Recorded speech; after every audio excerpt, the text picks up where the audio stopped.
Being yet another chapter in what's been a season full of John Tonje takeovers. The first half of today's game against Oregon was all Wisconsin. The offense was humming, and you could say that Tonje was holding the harmonica. He had 16 points before the break, but then things just got weird, specifically in the last 6 minutes of the game, which is where we pick things up. Tonje takes it to the cup for two, giving the Badgers a 14-point lead, but then Wisconsin started coughing the ball up like they had the flu.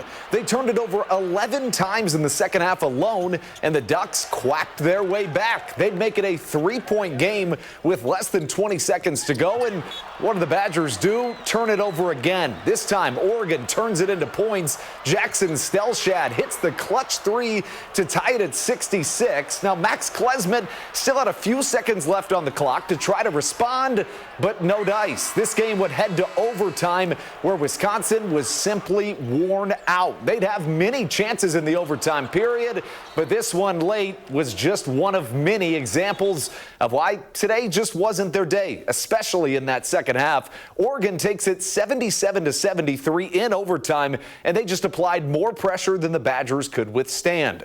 For Greg Gard, it all comes back to aggression. We can't get into being a tentative, non-aggressive team.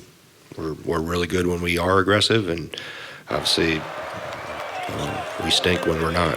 The pressure maybe gets to us a little bit against those teams that want to get out and deny us and make our lives a little bit more difficult. So, like John said, I think it's a good learning experience for us.